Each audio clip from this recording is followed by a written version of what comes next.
Hello everyone. So guys, आज के इस वीडियो में हम बात करने वाले हैं बहुत ही इम्पोर्टेंट टॉपिक के बारे में, जो कि एक सामाजिक टॉपिक है। तो यार टॉपिक है तुम्हारा कि जो इंडिया में जो दहेज के केसेस हैं वो दिन प्रतिदिन क्यों बढ़ते जा रहे हैं। अगर आप पास्ट ईयर में जाएं तो यार जितने मामले पहले थे और आज की डेट की बात करो, जितने मामले आज हैं, तो यार आपको संख्या बढ़ी हुई दिखाई देगी। तो यार ऐसा क्या हो रहा है कि भाई लोग एजुकेटेड होने के बावजूद मामले दहेज के बढ़ते जा रहे हैं। कहीं ना कहीं ये सोचने की बात है कि पहले जब लोग कम एजुकेटेड थे तब मामले कम थे, लेकिन आज लोग ज़्यादा एजुकेटेड हैं लेकिन मामले फिर भी ज़्यादा होते जा रहे हैं। तो इसका क्या कारण है? तो चलो कुछ केसेस लेते हैं और उसके बेसिस पे डिस्कस करते हैं। तो जैसे अगर मैं तुमसे बात करूं, वास्तव में एक कोई लड़की है जो वास्तव में पीड़ित है। मीन्स अगर किसी पति की पत्नी है जो कि एक लड़की है जो कि वास्तव में पीड़ित है, मीन्स उससे ससुराल वाले क्या कर रहे हैं, दहेज की वास्तव में डिमांड कर रहे हैं कि भैया दहेज दो, नहीं तो तुमको रखेंगे नहीं। ये वास्तव में होता है कुछ घरों में। लेकिन यार ये जो केस होते हैं ये बहुत ही रेयर होते हैं, मीन्स बहुत कम होते हैं। मीन्स जो रियल केस होते हैं वास्तव में बहुत कम होते हैं। और ये चीज़ लगभग सभी लोग जानते भी हैं कि जो डाउरी के केसेस हैं वो बहुत कम होते हैं। लेकिन अगर मैं तुमसे बात करूं कि ये डाउरी के केसेस क्यों बनाए गए थे, तो देखो जो लॉ वगैरह थे वो बहुत समय पहले बनाए गए थे। क्यों बनाए गए थे? उसका रीज़न था कि भाई जो पहले का ज़माना था तो उस समय क्या होता था कि लड़कियों को हो सकता है जलाकर मार दिया जाए। कई बार लड़कियों को फांसी भी लगा दी जाती थी, ये सिचुएशन बनती थी। और कई बार जो है मारपीट करके भी मार दिया जाता था। जब ये सिचुएशन देखी जा रही थी उस समय कि भाई लड़की को ससुराल पक्ष वाले क्या है जलाकर, फांसी लगाकर, मारपीट करके अलग अलग तरीके से सिर्फ दहेज के लिए मार देते हैं। तो उस लिए क्या है, जो लड़कियों के फेवर में जो केस थे दहेज के, उनको क्या है लाया गया और बहुत ही सख्त कानून लाया गया जिससे कि जो लड़कियों को जो मारा जा रहा है वो क्या है रोका जा सके। अब देखो पहले के ज़माने में क्या है, लड़कियां कम एजुकेटेड थीं तो उनको अधिकार वगैरह पता होते नहीं थे। लेकिन आज क्या है, तुमको पता है कि प्रेजेंट टाइम पर गर्ल्स एजुकेटेड हो रही हैं और गवर्नमेंट भी बहुत पैसा खर्चा कर रही है लड़कियों को शिक्षित करने में। तो उसका क्या हो रहा है, उसका कुछ लोग क्या है बहुत बड़ा मिसयूज कर रहे हैं, क्योंकि उनको पता है कि भाई लॉ क्या है और वो उसके थ्रू क्या कर सकती हैं। तो अब लॉ का क्या मिसयूज बहुत बड़े लेवल पे हो रहा है। ये भी कहीं ना कहीं बिल्कुल सच्चाई है, क्योंकि एक लड़की को पता है कि अगर उसको जो है कोई परेशान करता है, यहाँ तक कि यार तुमको पता है कि जैसे कि हम लोग आपस में गाली देते हैं, तो अगर जैसे सपोज करो हम अपने फ्रेंड को गाली दे रहे हैं, हमारा फ्रेंड हमको गाली दे रहा है, तो इसको एक नॉर्मल बात मानी जाती है। लेकिन उसी जगह अगर तुम अपनी पत्नी को गाली दे रहे हो, उसको तुमने 2-4 थप्पड़ भी मार दिए, ये भी क्या है क्रूरता में आता है। मतलब ये तुम सोच के देखो कि अगर जैसे मान लो एक टीचर एक स्टूडेंट को पढ़ा रहा है, वो 2-3 थप्पड़ मार दे, कोई बहुत विशेष बात नहीं है 2-3 थप्पड़ मारना, क्योंकि यार अक्सर यार ये स्कूलों में ये सब होता रहता है। लेकिन अगर तुम पत्नी को मार रहे हो और अगर उसको ऑब्जेक्शन वो कर रही है, तो भैया वो तुम्हारा जो है मानसिक प्रताड़ना के आरोप में आ जाता है। तो ये सब चीज़ें कि यार लॉ लगा दिए गए हैं। अब क्या क्या लॉ हैं, जैसे एक सबसे बड़ा केस चलता है दहेज का, कि भैया हमसे दहेज मांगा जा रहा है और हमारे साथ जो है दहेज की वजह से क्या है मारपीट की जा रही है। दूसरा केस होता है यार डोमेस्टिक वायलेंस का, जिसको कहते हैं घरेलू हिंसा। तो यार डोमेस्टिक वायलेंस का भी केस चलता है, जो तुम्हारा जिसको तुम हिंदी में कहते हो घरेलू हिंसा। और तीसरा जो केस जो पॉपुलर है लड़कियों की तरफ से वो होता है मेंटेनेंस का, मीन्स गुजारा भत्ता। मीन्स रहने के लिए जो गुजारा भत्ता है वो मांगा जाता है। ठीक है, ये मतलब एक लड़की के क्या अधिकार दे दिए गए। और ये सारे अधिकार कब दिए गए, जब वास्तव में लड़कियों को जलाकर मारा जाता था, फांसी लगाकर मारा जाता था।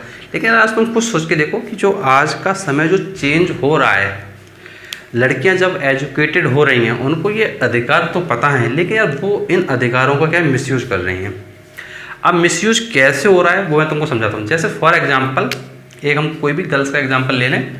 जैसे मान लो एक गर्ल है, सपोज करो एक गर्ल है, कोई भी एक लड़की है जो क्या है, जिसकी शादी कराई गई लेकिन वो ऑलरेडी अफेयर में है, वो ऑलरेडी अफेयर में है, वो शादी कर लेती है, लड़की शादी कर लेती है और वो ऑलरेडी अफेयर में है। तो उसको पता है कि भैया हमारा कोई कुछ नहीं कर पाएगा, उसको पता है, क्योंकि यार एविडेंस से जुटा पाना इतना आसान नहीं होता है किसी के अगेंस्ट। ये बिल्कुल सच्चाई की बात है, एविडेंस से जुटा पाना इतना आसान नहीं होता है किसी के अगेंस्ट।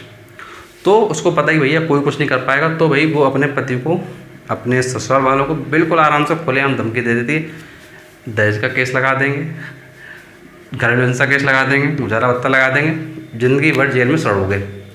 खुल के बोलती है। क्यों बोलती है? बिकॉज उसको पता है कि भैया मेरा कोई कुछ कर नहीं पाएगा, और उसको ये भी पता है कि भाई मैं इतनी चालाकी से, मैं इतनी पढ़ी लिखी हूँ, मैं अपनी चालाकी से जो एविडेंसेस वगैरह उसको छुपा लूँगी, मैं तुमको अपना मोबाइल कभी हाथ नहीं लगाने दूँगी। तो यार मोबाइल में आज की डेट में क्या बहुत एविडेंस वगैरह चल रहे हैं। तो जब उसको पता है भैया वो पढ़ी लिखी है और तुम उसको जो है उसका मोबाइल छीनोगे तो भैया तुम वो चिल्लाएगी, तुम पे वो चिल्लाएगी, शोर मचाएगी। तो कहीं ना कहीं अफेयर के मामले हैं, तो भी यार उसको पता है कि अगर वो लड़की इन केस उसके पति के द्वारा छोड़ी जाती है तो भी उसको क्या मिलने वाला है? गुजारा भत्ता मिलने वाला है। ये उस लड़की को पता है, ये उस लड़की को पता है कि उसको गुजारा भत्ता मिलने वाला है। अब तुम सोचोगे कि कानून क्या ऐसा नहीं बना कि उसको गुजारा भत्ता ना मिले?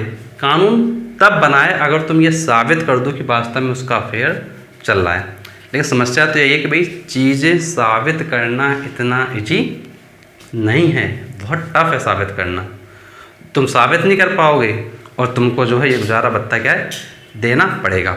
तो अगर मैं तुमसे कहूँ कि क्या हो रहा है, वो यही रहा है कि भैया अफेयर वगैरह लड़कियों को चल रहा है, या फिर दूसरी सिचुएशन चलती है कि लड़की को जो लड़का होता है वो पसंद नहीं होता है। दूसरी सिचुएशन ये भी चल रही है कि भाई लड़की को लड़का जो है पसंद नहीं है, या तो वो जो है उसके रंग रूप की वजह से पसंद नहीं है, या फिर उसकी जो एज है लड़के की वो जो है ज़्यादा है, इस वजह से पसंद नहीं। तो यार रीज़न कुछ भी हो, वो छोड़ दे देगी और उसको पता है कि भैया गुजारा भत्ता मिलना है। तीसरी चीज़, कुछ लड़कियों के जो पेरेंट्स होते हैं वो जानते हैं कि भाई जो हमारी लड़की है वो बहुत मक्कार है, बहुत दुष्ट टाइप की लड़की है, वो जानते हैं ऑलरेडी, लेकिन वो शादी कर देते हैं अच्छे घर में। वो सोचते हैं कि भाई एक अच्छे पढ़े लिखे लड़के को शादी कर दो सरकारी नौकरी वगैरह में, और ये तो सबको ही पता है कि भाई सरकारी नौकरी में कितनी सैलरी होती है। तो यार उनको पता है कि भाई सरकारी नौकरी है, अगर कुछ बवाल वगैरह फंसेगा भी तो जो गुजारा भत्ता है, जो मेंटेनेंस है, उससे तो यार पैसा मिल ही जाना है। तो अगर कहीं ना कहीं देखा जाए तो देखो आज की डेट में लोग क्या है, बहुत लालची हो चुके हैं, मतलब अपने लालच के लिए कुछ भी कर सकते हैं। तो देखो पहले तो जो पुराना ज़माना था तो भाई वास्तव में ऐसे केसेस ज़्यादा होते थे कि भाई जलाकर मार देना, फांसी लगा देना, लड़की को मारपीट कर देना और उसको जो है घर से भगा देना, इस टाइप की चीज़ ज़्यादा होती थी। लेकिन आज की डेट में ये चीज़ें क्या हैं, इतनी ज़्यादा नहीं है, बिकॉज सोसाइटी अवेयर है। और अगर इन सब चीज़ों को देखा जाए तो इन सब चीज़ों के बेसिस पे हम कह सकते हैं कि भाई कुछ लोग तो वास्तव में पीड़ित हैं। ये बिल्कुल सच बात है कि भाई कुछ लोग तो पीड़ित हैं, लेकिन यार मैक्सिमम केसेस ऐसे आ रहे हैं कि भाई जो पीड़ित नहीं है। तो अब ऐसे में क्या ऐसा बदलाव होना चाहिए कि भाई ये जो केसेस वगैरह हैं वो आना बंद हो जाएं। तो देखो अगर मैं अपनी पर्सनल ओपिनियन की बात करूँ तो मुझे लगता है कि देखो लोग केस क्यों करते हैं, झूठे केस। लोग झूठे केस इसलिए करते हैं कि जिससे कि उनको जो है पैसा मिल जाए मेंटेनेंस के फॉर्म में। अब झूठा केस कर दिया और उनको पता है कि भैया मेंटेनेंस तो मिलने वाला है, तो कहीं ना कहीं वो लालच उनके मन में क्या है आ गया है, और वो इस लालच के लिए क्या है कई बार कर देते हैं। और उनको पता है कि भैया उनका तो ऑलरेडी अफेयर चल रहा है, या उनको कोई लड़का पसंद ही नहीं था, या वो लड़की बहुत मक्का टाइप की थी, तो यार उसको तो ऑलरेडी पता ही है लेकिन यार वो कह रहे भैया हम तो बहुत अच्छे हैं, हम तो बहुत अच्छे हैं। लेकिन जब ये चीज़ें थी तो उसको पता था कि भैया मेंटेनेंस मिलना ही मिलना है, पैसा आ ही जाएगा, काय के लिए ज़्यादा परेशान होना है। तो इसलिए वो क्या कर देते हैं, बिना कुछ सोचे समझे केस लगा देते हैं। और वहीं अगर उस पर्सन को गुजारा भत्ता ना मिले, उसको मेहनत करके पैसा कमाना पड़े, तो यार मुझे लगता है कि काफ़ी हद तक वो चीज़ें क्या है, कम होती जाएंगी। क्योंकि वहाँ पर जो लालच है ना, वो लालच नहीं आएगा। अब कुछ लोग ये कह सकते हैं कि भाई एक लड़की जो पैसा नहीं कमा पा रही है उसको तो गुजारा भत्ता मिलना चाहिए। देखो जिस तरीके से सरकार के जो नियम हैं, उस नियम के अनुसार हम बात करें तो देखो जो गुजारा भत्ता है वो लड़की को कभी भी दिया जा सकता है, चाहे वो कमा रही हो या ना कमा रही हो, उसको गुजारा भत्ता मिल सकता है। लेकिन लड़कों की अगर बात करें तो देखो लड़कों को गुजारा भत्ता ऐसे नहीं मिलता है। लड़कों के लिए कंडीशन क्या है, अगर लड़का शारीरिक रूप से असक्षम है पैसा कमाने में, तभी लड़का लड़की से मेंटेन ले सकता है। तो सेम उसी तरीके से अगर लड़की असक्षम है कमाने में शारीरिक रूप से, तभी मेंटेन दिया जाना चाहिए, अदरवाइज़ नहीं। अब तुम खुद सोच के देखो, एक लड़की जो BA पास है, BSc पास है, BBA पास है, BTech पास है, अगर यार उसको भी मेंटेनेंस मिल रहा है तो कहीं ना गलत हो रहा है ना।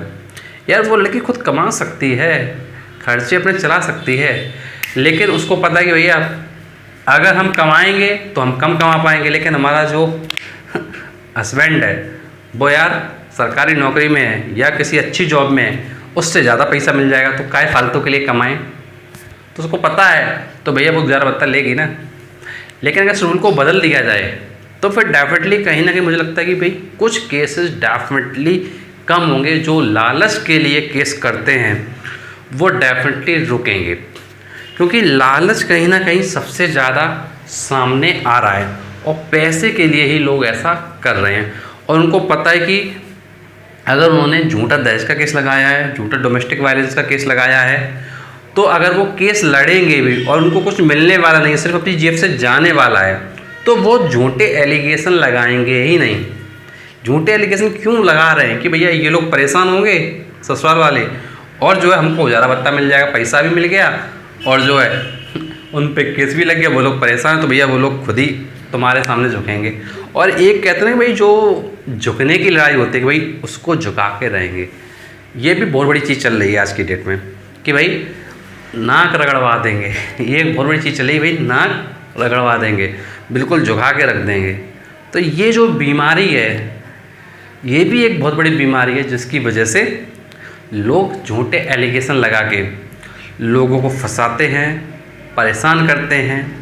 और इन परेशानियों का मुझे लगता है सलूशन यही है कि भाई मेंटेनेंस सिर्फ उस लड़की को मिलना चाहिए जो वास्तव में शारीरिक रूप से असक्षम है, जो कमा नहीं सकती है, उसको कोई ऐसी एक सीरियस डिजीज़ है जैसे कैंसर वगैरह हो गया है, उसके दवाई के खर्चे बहुत ज़्यादा हैं, उन्हीं लोगों को मिलना चाहिए। अदरवाइज़ किसी को भी मेंटेनेंस मिलना नहीं चाहिए।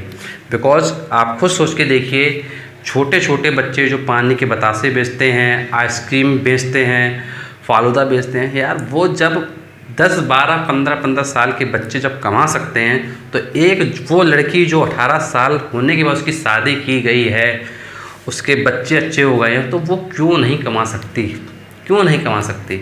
क्यों आज जिम्मेदारी सिर्फ कानून के अकॉर्डिंग पति को दी गई है कि भाई पति को ही खर्चा चलाना है? तो आज ये वक्त है, आज ये समय है कि जहाँ पर ऐसे कानूनों को बदलने की बहुत ज़्यादा ज़रूरत है। अगर ऐसे कानून नहीं बदले गए तो जो आने वाला टाइम है उसमें जो ये केसेस हैं वो और भी तेज़ी से बढ़ेंगे। बिकॉज लोगों का जो माइंडसेट हो गया है वो पैसे वाला हो गया है, वो लालचीपन आ गया है, और उसी लालचीपन के कारण कहीं ना कहीं केसेस में बहुत बढ़ोतरी होती जा रही है। पहले के ज़माने में लोग अपनी इज्जत को पहले इंपॉर्टेंस देते थे, उसके बाद धन को देते थे, लेकिन आज धन को पहले इंपॉर्टेंस दे रहे हैं और इज्जत को बाद में दे रहे हैं। तो ये सब चीज़ें हो चुकी हैं और जिसके चलते ये सारी समस्याएं हो रही हैं। और आपको क्या लगता है, आप क्या सोचते हैं इस बारे में, तो डेफिनेटली नीचे कमेंट बॉक्स में ज़रूर बताना। और अगर वीडियो हमारा अच्छा लगा है तो प्लीज़ वीडियो को लाइक करें, और अगर इस वीडियो का कोई भी पार्ट आपको अच्छा लगा कि भाई जहाँ से आप काफ़ी प्रभावित हुए, तो यार उस वीडियो के पार्ट को तुम कट भी कर सकते हो, और कट करके उसको क्या है यूज कर सकते हो, शेयर कर सकते हो, लोगों तक बातों को पहुंचा सकते हो, जिससे कि यार जो लोगों को प्रॉब्लम हो रही है, जो वास्तव में दोषी नहीं है लेकिन उनको दोषी ठहरा दिया गया है, तो ऐसे लोग क्या है अपनी लाइफ में परेशान ना हो। और सरकार भी एटलीस्ट ये सोचे कि आज वो वक्त है कि जहाँ पर अमेंडमेंट करने की ज़रूरत है। जो भी लॉ पहले बनाए गए थे वो पहले के सिचुएशन के अकॉर्डिंग थे, बट जो आज सिनेरियो चल रहा है, जो आज की कंडीशन चल रही है, उस कंडीशन के अकॉर्डिंग लॉ को फिर से बदलने की ज़रूरत है। आई होप आपको वीडियो अच्छा लगा होगा। अगर वीडियो अच्छा लगा तो प्लीज़ वीडियो को लाइक करें, चैनल को सब्सक्राइब करें, क्योंकि आपके लिए मैं और भी ऐसे वीडियो लाता हूँ। Thanks for watching this video.